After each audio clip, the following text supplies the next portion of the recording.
A long time ago, I was a huge enthusiast of a Chinese company that was dubbed the Apple of China. Back then, Lita and I would visit Hong Kong and be in awe of the products in the Mi Store.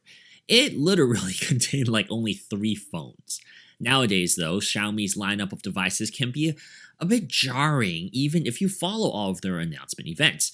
It hit me one random day that I haven't reviewed a Xiaomi phone since the Xiaomi Mi 9T back in 2019. It's been way too long, so I picked up the Redmi Note 11 Pro, and surprisingly, not much has changed. Xiaomi's Redmi brand has always been a mid-tier champion for people on a budget. As the company has matured, their lineup has ballooned to offerings at every minuscule price point difference. Just with the Redmi Note 11 line, they have what seems to be like 10 different variant offerings with slightly different names and varying specs. It's gotten so convoluted that even I was confused for a minute. The phone I bought is the regular Redmi Note 11 Pro. There's a standard lower priced Redmi Note 11 as well as a Redmi Note 11 5G. Then there's also Redmi Note 11E, which I assume is a bridge between the lowest configured Note and the one I have, which appears to be the 4th lowest model you can purchase. And above my phone is the Redmi Note 11 Pro 5G and the Redmi Note 11 Pro Plus. Confusing, right?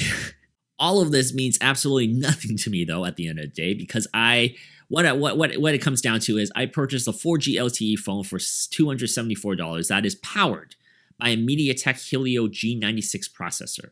And I specifically chose this as the one above me has a 5G capability, and we don't have the proper bands here in the USA to use it with those providers. So I was also interested in exploring the Mediatek chipset, as I haven't used a mobile SoC from them in quite a while. Combining 6GB of RAM and 128GB of storage with micro SD card support, the specs seem good for a lower mid-tier phone, and that's to be expected from Xiaomi budget offerings. Unfortunately, the Redmi Note 11 Pro lags behind an Android version as it runs Android 11 out of the box, skinned with MIUI 13. I've never experienced consistent Android updates from Xiaomi, so I don't expect to see Android 12 soon, let alone the upcoming Android 13. However, I will give MIUI some credit as I have been pushed security patches up to the current month as of writing of this review. Speaking of MIUI, I've made my stance well known over the years of my disdain for many of the implementations of Android skins from Chinese OEMs. With that stated, MIUI 13 is dramatically different from even MIUI 12 on the 2018 Redmi 5 Plus that I had high praise for back then. I'd even elevate MIUI 13 into the ballpark of where like Samsung is with One UI. These OEM skins aren't as obtrusive and overbearing as they once were in the early days of Android. I think the user experience on the Redmi Note 11 Pro is perfectly acceptable and even enjoyable to an extent. The Helio G96 is by no means a powerhouse chipset, but I haven't come across anything that has hampered the performance of the phone in a manner that truly deters my patience. Yes, it is absolutely noticeably slower to load up games and apps when compared to phones like the iPhone SE and the Google Pixel 5a, both which are north of $100 more in cost. However, if $100 is a deal breaker for you as a potential buyer, I do see enough here with the Redmi Note 11 Pro to say that it can hold its own in the real world. While it isn't fair to envision a mid-range phone like this as a powerhouse in gaming, everything I attempted to play worked at a playable level here on the Redmi phone. There were occasional stutters after a bit of time playing a graphically intensive game, as well as some level of discomforting heat emitting off of the battery area, but for $300, for under that $300 range, I did find myself being able to enjoy just about any game on Android. That's a huge improvement from the last decade where $300 phones, while serviceable, would still drive me crazy to some extent with certain apps in my library. People used to complain about MediaTek processors on budget phones, but those days are kind of gone now. We really can survive and even thrive with phones a third of the price of like an iPhone 13 Pro. One major weakness that would keep this phone from being a legitimate recommendation for me is the camera performance. There are 4 rear sensors that are an absolute train wreck. Sure, there's a fancy high number with the 108 megapixel f1.9 wide sensor leading the pack, but megapixel count really means nothing in today's mobile photography era. Rounding the sensor list off, Xiaomi crammed in a bunch of specs: an 8 megapixel f2.2 ultra wide lens, a 2 megapixel f2.4 macro lens, and a 2 megapixel f2.4 sensor for depth. The highest video resolution you can film at is 1080p at 30 frames per second. This is just an all-around really bad photo-taking phone in 2022. Image quality is comparable to mobile photography in 2016. The biggest deterrent to a competent photo-taking experience here is the poor focus range. It doesn't matter if a subject is near or far, the Note 11 Pro just struggles to get it in focus. The shutter speed is also abysmally slow. I've missed so many opportunities of obtaining memorable moments due to an unreliable automatic mode. The way Xiaomi seems to overprocess the photos also isn't my cup of tea. Subjects become extremely fake looking in some photos. I also find that the pictures are sometimes overexposed in even the most ideal scenarios. On the rare occasion I had time to actually really plant myself down and invest effort in taking a photo with multiple attempts, I was able to accomplish acceptable results. If a phone needs to take a photo of a subject 10 times just to get one of them that looks okay, it just isn't suitable for everyday use. Lastly, the low-light performance on the Redmi Note 11 Pro is an abomination. Focus, clarity, exposure, and just about anything that matters in photo quality goes out the window when you're in a low-light scenario. It's quite disappointing. I had a film premiere at a film festival last month that I really wanted to document after all those hard years of hard work. And I thought about popping that sim out to bring my iPhone 13 Pro with me, but I remain dedicated to a consistent review experience with this phone because many people who buy this phone do not have the funds or access to other forms of photo-taking methods. This is their one and only photo-taking method. The results speak for themselves. I'm not going to swap over to manual pro mode to frame every picture I pull out of my phone to take. That's just not feasible as a daily driving phone.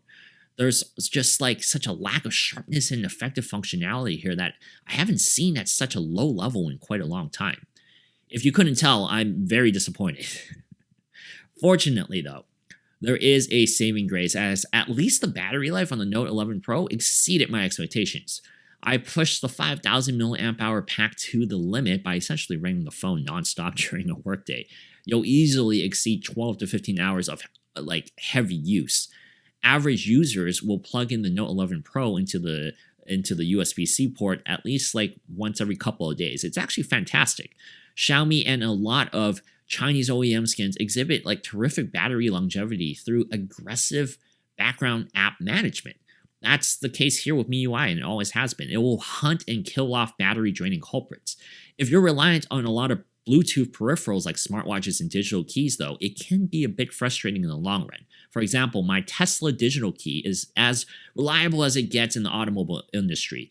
And on most of my phones, it's about a 90% success rate to unlock my door without me needing to pull up my phone. Since switching to the Redmi Note 11 Pro, I've frustratingly had to pull it out and wake it up before my car will let me in. It's locked me out a few times. Now, rounding off the rest of this review, this mid-ranger has a side power button embedded fingerprint scanner. It's quick and recognizes my finger correctly. Audio is spread evenly on the top and the bottom frames. It does get rather loud, but the sound quality is just average. That's absolutely fine, as it sounds just fine for entertainment purposes. Speaking of entertainment, Xiaomi has included a 6.6-inch Super AMOLED display that has a pixel density of 395 ppi. That's a 1080 by 2400p screen with pitch dark black stretching through a 20 by 9 aspect ratio. This is all pretty normal by modern smartphone standards. It's also a refresh rate of 120Hz, which that actually is a little bit interesting for a sub $300 phone. I think overall, the viewing experience here is solid. Thanks to AMOLED technology, budget phones can actually punch a little heavier than the MSRP of the phone would suggest they can display. Darker shades are well saturated while lighter tones pop off the display. The viewing angles aren't as clear in certain positions, as I've noticed quite a lot of glare reflections. They're still plenty acceptable for everyday usage though. I was a bit taken back by the aggressive auto brightness adjustments on the Redmi though. This is the first phone in years that I've constantly had to manually adjust the brightness just because it's under dimmed. I have to pull brightness all the way up under the sunlight just to see the display. Regardless of these little quirks though, it's a fine screen to look at for $300. Lastly, I just wanted to touch on the build quality a bit. The phone is put together really well. That's to be expected from a company of Xiaomi's stature. Even though the whole phone from frame to the back panel is completely plastic, it's crafted and designed cleanly. The only branding on the phone is a small Redmi print on the rear corner. It's a simple font that makes the phone look elegant. The only thing that I don't really like is that glittery gradient design used for this blue variant I purchased.